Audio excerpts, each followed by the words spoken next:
Assalamualaikum warahmatullahi wabarakatuh. Shalom, Om Swastiastu, Namo Buddhaya, Salam Kebajikan. Kami dari kelompok 7 akan mempresentasikan mengenai elemen dan struktur teori akuntansi pada mata kuliah teori akuntansi. Anggota kelompok kami yaitu yang pertama ada Zakiyati Nabila dengan NIM akhir 428, yang kedua Resti Rahayu dengan NIM akhir 383, yang ketiga Cynthia Megliana dengan NIM akhir 073, yang keempat dengan NIM akhir Elizabeth Natali 467, dan yang kelima Faradila Desyanti Yusuf dengan NIM akhir 285. Definisi teori akuntansi. Teori akuntansi adalah kerangka konseptual yang menjadi landasan dalam praktik akuntansi, membantu memahami alasan di balik setiap langkah keuangan yang dilakukan oleh individu maupun organisasi. Lalu ada beberapa definisi teori akuntansi menurut para ahli, yaitu yang pertama menurut William R. Scott.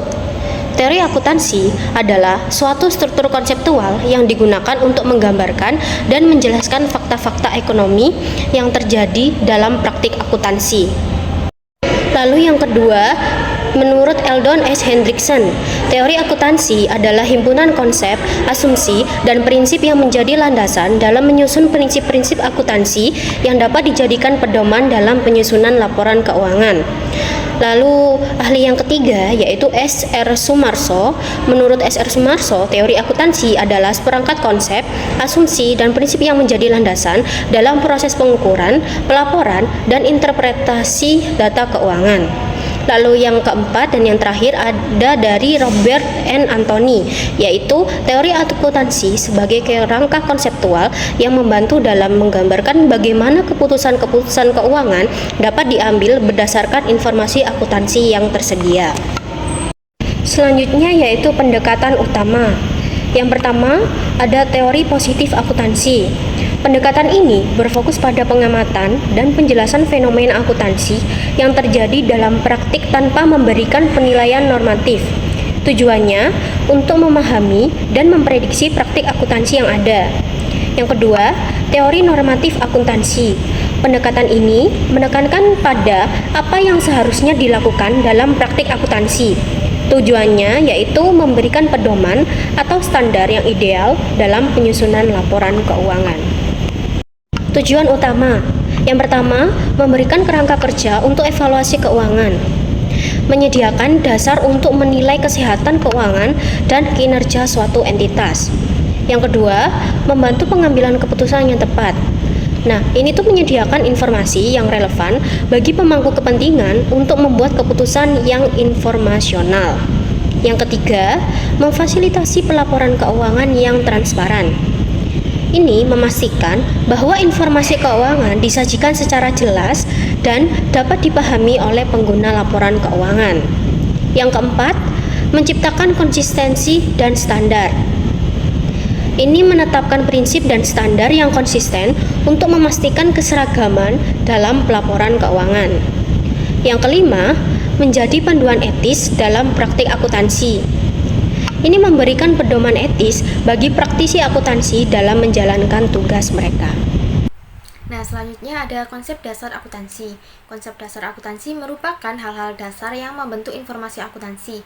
Konsep dasar akuntansi diperlukan untuk mempelajari bagaimana mengelola data keuangan dalam organisasi atau perusahaan. Teori akuntansi dapat bekerja dengan baik dengan 4 konsep dasar yang dapat mendefinisikan dan menjelaskan pedoman penting dalam manajemen bisnis seperti konsep-konsep berikut ini. Yang pertama ada konsep dasar akrual, konsep yang menjelaskan kebutuhan untuk memiliki pendapatan dan kewajiban bisnis ketika seluruh bisnis dilakukan. Yang kedua ada konsep konsistensi. Konsep konsistensi menekankan pada metode akuntansi yang digunakan dalam perusahaan, yaitu metode harus selalu digunakan secara konsisten. Misalnya, akuntan telah memutuskan untuk menggunakan metode pembukuan double entry untuk catatan bulanan untuk periode tersebut. Jadi, dia harus menerapkan catatan secara konsisten sampai selesai. Yang ketiga ada konsep kelangsungan usaha. Akuntan harus menyadari bahwa bisnis itu layak dan akan segera diperoperasikan. Nah, yang keempat, konsep kehati-hatian. Konsep yang menunjukkan bahwa kewajiban atau liabilitas harus diperhitungkan dalam neraca, meskipun kemungkinan terjadinya masih kecil, sama halnya ketika dilakukan perhitungan laba rugi dalam laporan keuangan, sehingga membantu perusahaan memprediksi kerugian yang mungkin terjadi di masa yang akan datang. Nah, hal ini dapat disimpulkan bahwa dalam proses kegiatan akuntansi didasarkan pada asumsi-asumsi tertentu. Dalam asumsi ini, konsep entitas dalam akuntansi dapat dilihat di 6 poin berikut ini. Yang pertama ada konsep badan usaha, yang kedua konsep biaya historis, yang ketiga konsep going concern, yang keempat konsep pencocokan atau mencocokkan biaya dan manfaat, yang kelima konsep pengukuran uang, yang keenam ada konsep periode etnis atau perioditas. Nah, ini ada 2 poin. Yang pertama ada basis kas dan yang kedua ada basis akrual atau accrual basis. Konsep dasar akuntansi memiliki 3 bagian, yaitu aktiva, kewajiban, dan modal. Nah, di sini ada 4 konsep teori akuntansi. Yang pertama ada teori properti. Tujuan utama teori properti adalah untuk menentukan dan menganalisis aset pemilik bersih dan melalui persamaan akuntansi berikut ini, yaitu aset dikurangi kewajiban sama dengan ekuitas pemilik. Yang kedua ada teori entitas. Teori entitas ini memandang entitas sebagai sesuatu yang terpisah dan berbeda dari mereka yang menyediakan modal bagi entitas. Untuk rumusnya aset sama dengan ekuitas. Nah, aset sendiri itu dapat dihitung dari utang ditambah ekuitas pemegang saham. Nah, beberapa pengaruh teori ini terhadap pencatatan dan penyajian akuntansi adalah yang pertama penggunaan LIFO dalam penilaian persediaan pada saat inflasi. Metode ini lebih baik untuk menentukan pendapatan daripada FIFO pada saat inflasi. Yang kedua, penyajian laporan keuangan konsolidasi. Yang ketiga, definisi pendapatan dan pengeluaran biasa konsisten dengan konsep ini. Teori yang ketiga yaitu ada teori dana. Menurut pendapat W.Y. Father di tahun 1995, ini bukan tentang pemilik bisnis atau perusahaan, tetapi sekelompok aset dan kewajiban yang harus dibayar, yang disebut fund, di mana setiap item memiliki aturan penggunaannya sendiri. Untuk rumusnya yaitu aset sama dengan pembatasan aset. Dalam persamaan ini, unit akuntansi didefinisikan dalam bentuk nilai dan penggunaan nilai-nilai dibatasi. H adalah pembatasan ekonomi atas penggunaan suatu aset. Konsep keuangan ini mengacu pada aset yang dibatasi dalam bentuk penggunaan terbatas aset. Di antaranya secara umum konsep ini digunakan untuk organisasi publik atau nirlaba. Nah, yang keempat dan yang terakhir yaitu the enterprise theory. Semua pihak atau partisipan yang terlibat untuk memiliki hubungan langsung atau tidak langsung dengan perusahaan. Menurut teori ini, akuntansi bukan hanya tentang informasi bagi pemilik bisnis, tetapi juga pihak lain yang secara langsung dan tidak langsung berkontribusi terhadap keberadaan dan keberhasilan suatu perusahaan atau lembaga. Untuk materi selanjutnya akan dijelaskan oleh rekan saya. Ini saya akan menjelaskan menangani hipotesis. Yang pertama, dari dalil ke hipotesis. Dalil adalah pernyataan dalam suatu teori yang menjelaskan hubungan antara konsep-konsep dalam teori tersebut. Ketika dalil ini diterapkan pada fakta-fakta yang belum dialami dan dapat diperbaharui berdasarkan pengetahuan baru, dalil tersebut menjadi hipotesis. Hipotesis memiliki karakteristik utama, yaitu dapat diuji secara empiris. Ada 2 jenis dalil di sini. Yang pertama, dalil analitis dan dalil sintetis. Dalil analitis hanya bisa dikatakan benar atau salah secara logis. Dalil sintetis memiliki signifikansi empiris dan dapat diuji melalui pengamatan dan eksperimen. Untuk selanjutnya, konfirmasi atas hipotesis. Konfirmasi adalah sejauh mana hipotesis dapat menunjukkan kebenaran secara empiris, menggambarkan dunia nyata dengan akurat.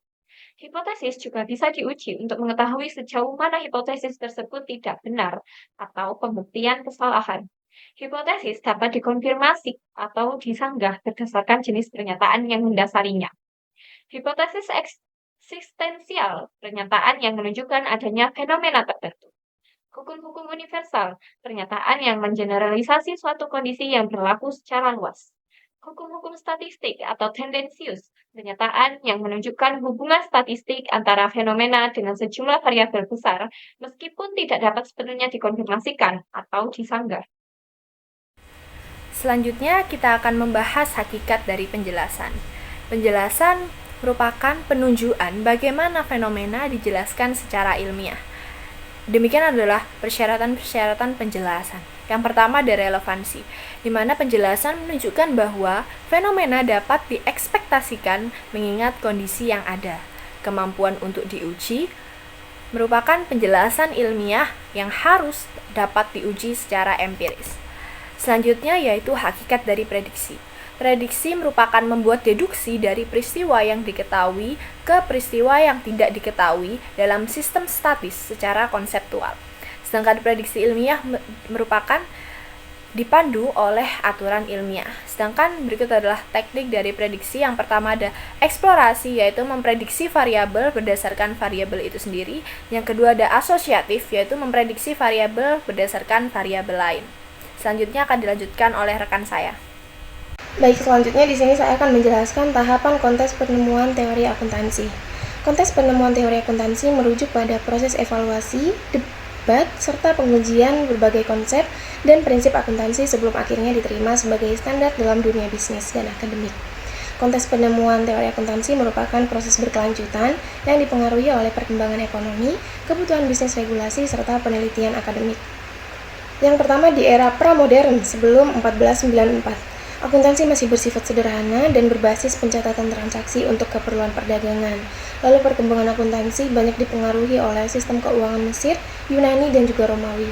Selanjutnya revolusi pencatatan ganda pada tahun 1494 sampai abad ke-19.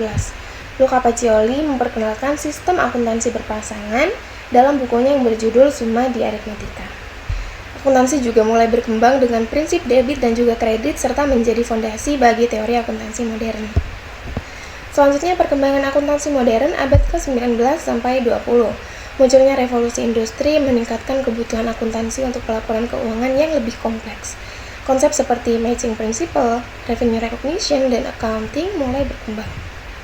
Teori entitas bisnis menekankan bahwa perusahaan adalah entitas yang terpisah dari pemiliknya. Konteks pemikiran dalam pengembangan teori akuntansi abad ke-20. Teori akuntansi berkembang melalui debat dan penelitian akademik menghasilkan beberapa pendekatan utama, yaitu yang pertama ada teori normatif dan teori positif. Teori normatif mengusulkan bagaimana akuntansi seharusnya dilakukan, sedangkan teori positif menganalisis bagaimana praktik akuntansi sebenarnya diterapkan dalam dunia nyata. Lalu ada pendekatan induktif dan deduktif. Induktif berdasarkan pengamatan praktik akuntansi yang ada di lapangan, sedangkan deduktif berdasarkan prinsip-prinsip teoretis dan logika akuntansi. Lalu selanjutnya ada teori agensi dan teori keagenan, berfokus pada hubungan antara pemilik dan manajer, serta bagaimana laporan keuangan dapat digunakan untuk mengurangi konflik kepentingan. Selanjutnya ada teori pasar efisien, menjelaskan bagaimana informasi dalam laporan keuangan mempengaruhi harga saham di pasar modal. Yang terakhir ada teori akuntansi kontingensi yang menyatakan bahwa tidak ada satu teori akuntansi yang cocok untuk semua situasi. Akuntansi haruslah disesuaikan dengan kondisi tertentu. Selanjutnya konteks pemikiran dalam pengembangan teori akuntansi era modern. Dalam era modern, terutama sejak tahun 2000-an, teori akuntansi semakin terpengaruh oleh perkembangan teknologi informasi dan globalisasi.